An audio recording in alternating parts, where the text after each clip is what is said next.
La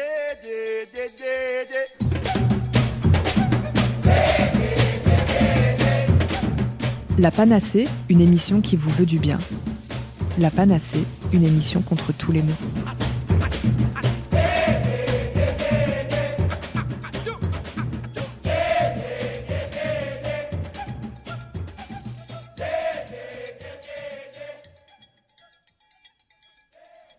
Bonjour à toutes et à tous et bienvenue dans cette nouvelle émission de La Panacée, une émission qui vous veut du bien. Aujourd'hui, nous allons parler de fer et de vitalité. Une femme sur 3 serait concernée par une carence en fer.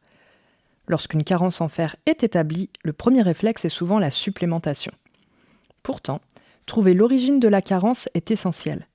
Si un manque de fer dans l'organisme peut être expliqué par un niveau de fer insuffisant dans son alimentation, une malabsorption, des cycles menstruels déséquilibrés ou un régime alimentaire inadapté peuvent aussi en être la cause. Alors parlons-en.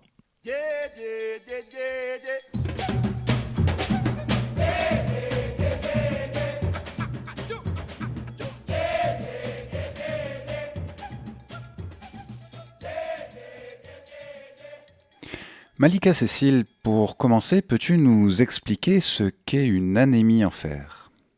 Alors, l'anémie en fer, c'est lorsque le corps manque de fer pour fabriquer l'hémoglobine.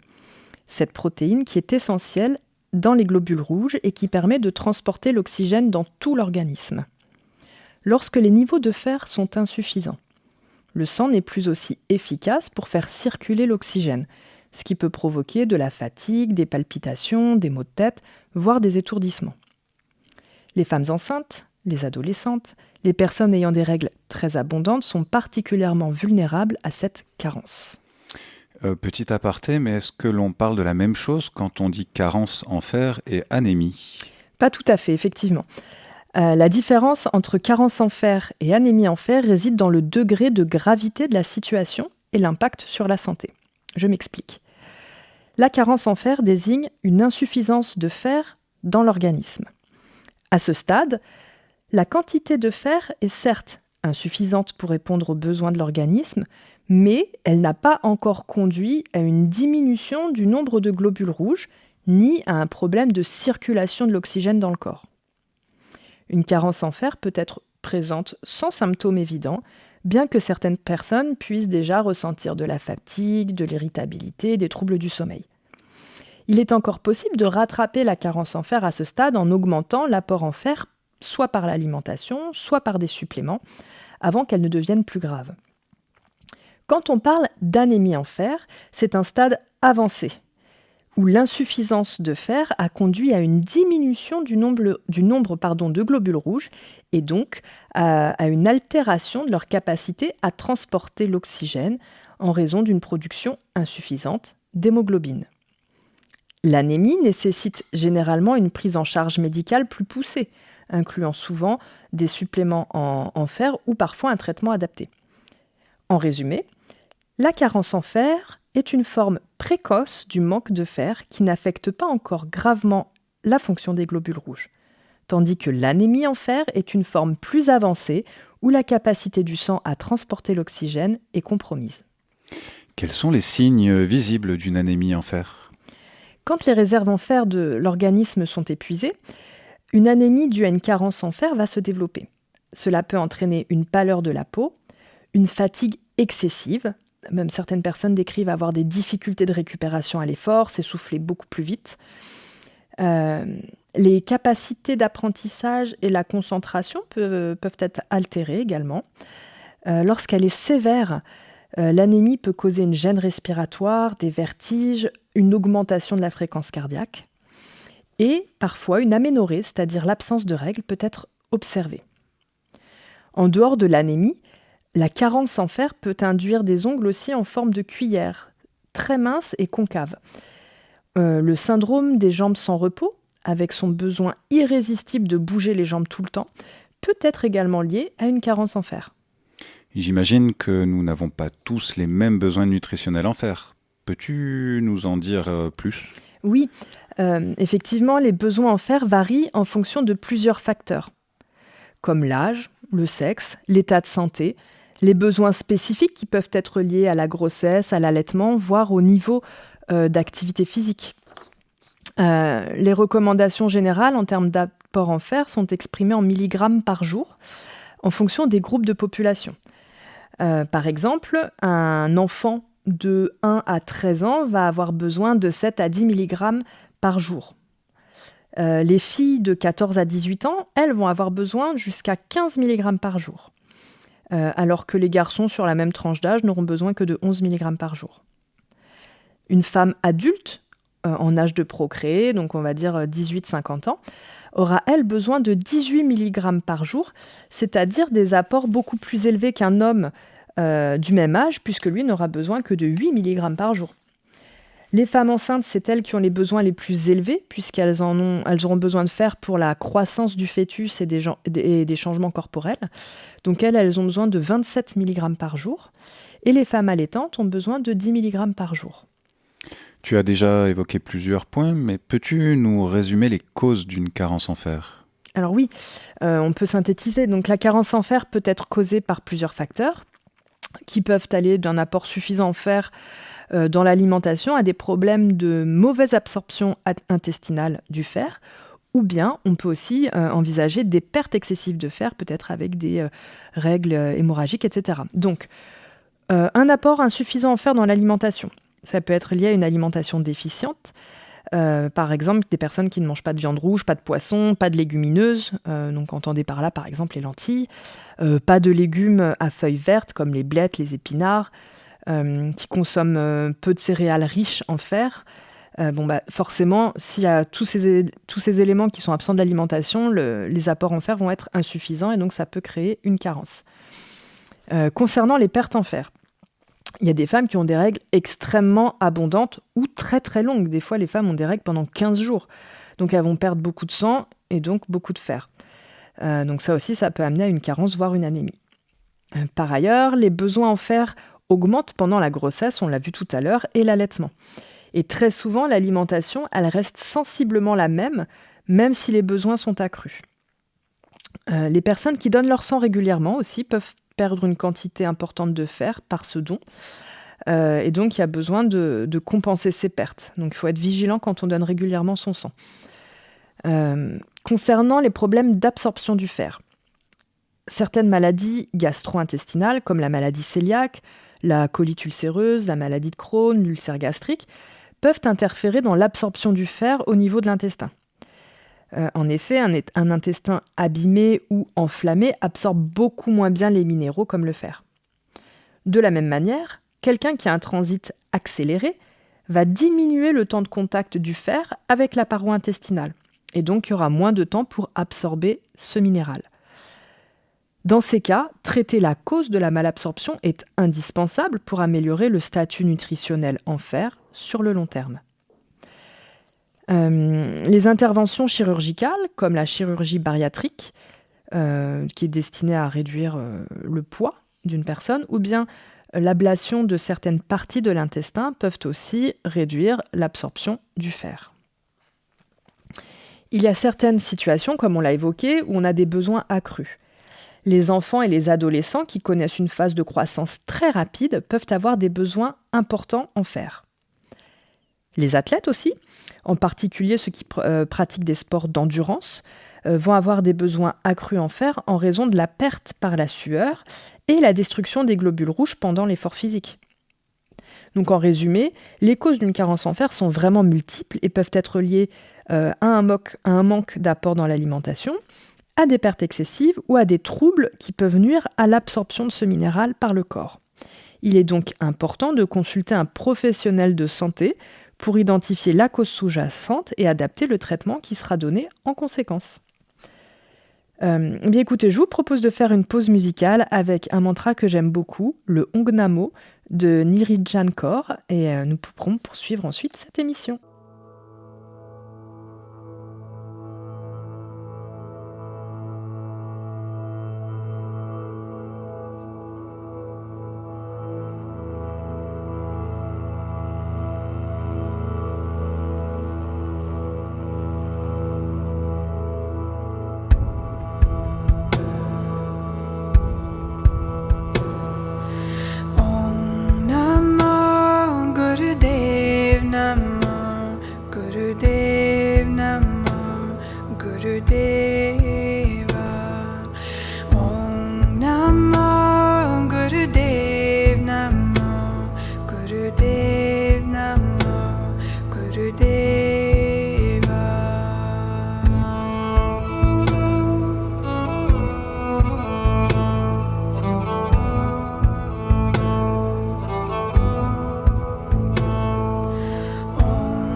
C'était le mantra Ong Namo Gurudev Namo chanté par Nirijan Kaur. Bienvenue à celles et à ceux qui nous rejoignent pour la suite de l'émission de la Panacée, une émission qui vous veut du bien. Avec Fab, aujourd'hui, nous parlons de carence en fer et d'anémie. Malika Cécile, nous avons vu dans la première partie d'émission les causes et les signes d'une carence en fer. Peux-tu nous donner des conseils pour rééquilibrer son alimentation en cas de carence ? Alors je pense que la première chose à évoquer est le fer héménique versus le fer non héménique. Alors qu'est-ce que ça veut dire ? Le fer héménique, contenu dans les viandes, est absorbé jusqu'à 30%. Cependant, il possède un caractère pro-oxydant. En cas d'excès chronique de consommation de viande rouge, la fraction non absorbée va stagner dans le côlon et peut attaquer les membranes des cellules. Et ce serait quelque chose qui peut développer des cancers colorectaux.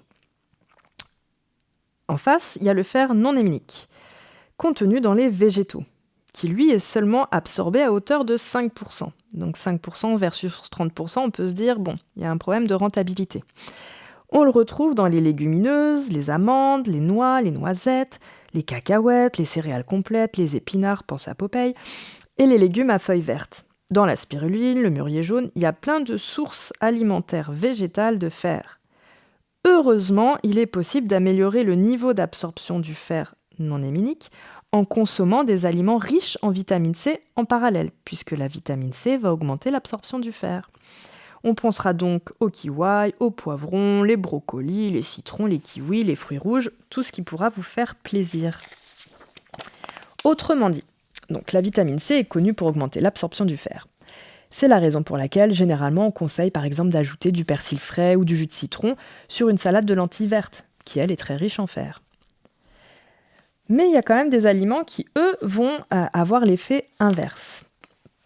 La théine, caféine, puisque c'est la même molécule, diminue l'absorption du fer. Donc les personnes qui ont déjà des carences en fer, il vaut mieux les éviter en cas d'anémie pour ne pas aggraver la situation. Par ailleurs, si vous voulez prendre une complémentation, une supplémentation en fer juste après avoir bu un café, c'est pas forcément le meilleur choix puisqu'il va y avoir une fuite de fer à cause de ces molécules. Donc dans ce cas-là, vaut mieux différer la prise du complément.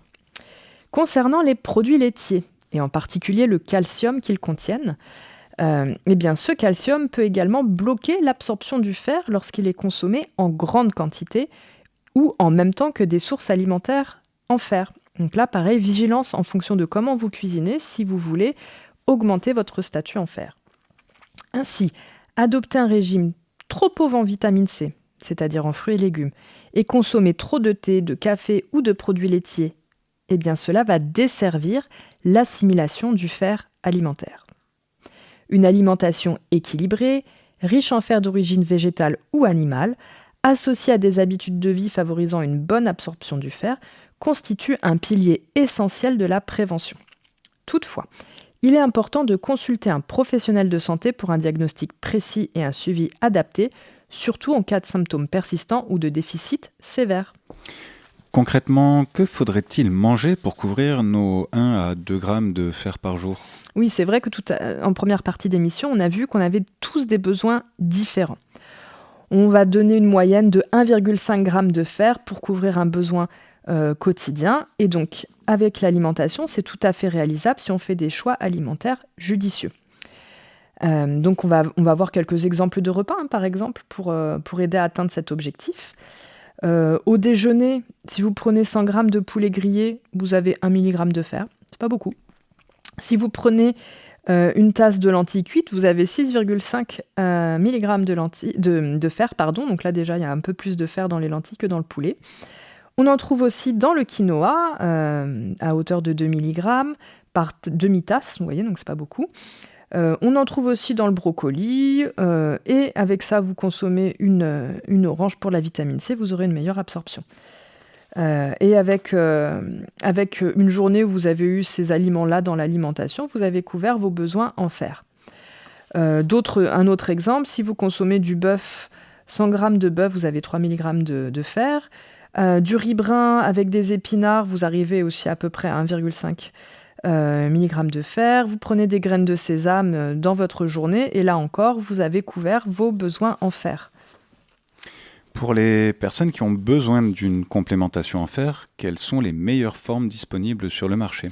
C'est une très bonne question parce qu'on trouve vraiment de tout sur le marché et c'est parfois difficile de trouver le bon complément alimentaire. Donc concernant les compléments alimentaires de fer, souvent utilisés pour traiter ou prévenir la carence en fer, eh bien on va avoir, moi mon préféré, c'est vraiment le fer liposomal. Pourquoi ? Parce qu'en fait, il est encapsulé pour protéger le fer et améliorer son absorption au niveau de l'intestin. Et il va aussi beaucoup réduire les effets secondaires comme la constipation. Donc du coup, celui-là, c'est vraiment mon chouchou. Et il faut aussi savoir que quand on prend des comprimés en fer qui sont hautement dosés et de façon très très fréquente, on augmente le risque de développer des infections urinaires. Pourquoi ? Parce que Escherichia coli est ce qu'on appelle sidérophore, c'est-à-dire qu'il adore le fer. Et donc, on risque de le favoriser au niveau bactérien. Et donc, derrière, ça peut créer des déséquilibres. Donc, prendre un fer liposomal, eh bien, il est moins dosé, mais il est plus facilement assimilé par le corps. Donc, on évite beaucoup d'effets secondaires aussi à ce niveau-là. Il y a aussi certains compléments alimentaires qui vont combiner le fer avec d'autres nutriments pour améliorer l'absorption et soutenir les fonctions du corps. Par exemple, donc on va avoir le fer et la vitamine C. Donc comme on l'a vu plus haut, c'est important. Mais parfois, on va avoir du fer associé à de la vitamine B12 et de la vitamine B9, l'acide folique.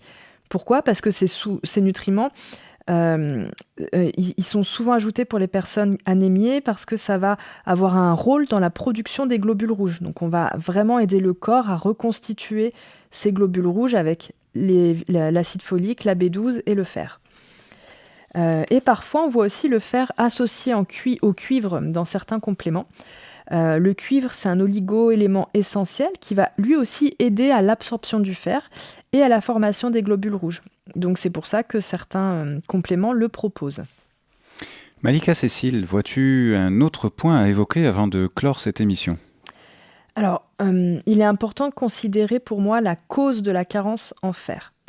S'il s'agit des règles qui sont excessivement abondantes ou très très longues, ou bien si ce sont des troubles intestinaux, etc., c'est vraiment essentiel de traiter la cause première du déséquilibre pour remonter efficacement et durablement le statut en fer de la personne. Donc, je vous conseille de ne pas négliger cet aspect-là et d'en parler avec votre médecin. Si vous avez appris une chose aujourd'hui, c'est que le fer, ce n'est pas seulement pour les super-héros. Nous ne souhaitons pas vous transformer tout le monde en Popeye non plus, mais équilibre, diversité et modération sont les maîtres mots. Si jamais vous vous sentez un peu plus fatigué que d'habitude, n'oubliez pas que ce n'est pas forcément la faute de votre canapé auquel vous êtes resté rivé, mais peut-être un manque de fer dans vos assiettes. Sur ce, on vous laisse à vos légumes verts et à vos bons repas, et à la prochaine émission de La Panacée, où, espérons-le, vous ne serez pas à court de vitalité.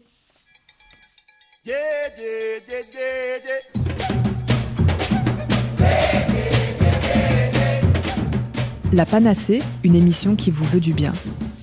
La Panacée, une émission contre tous les maux.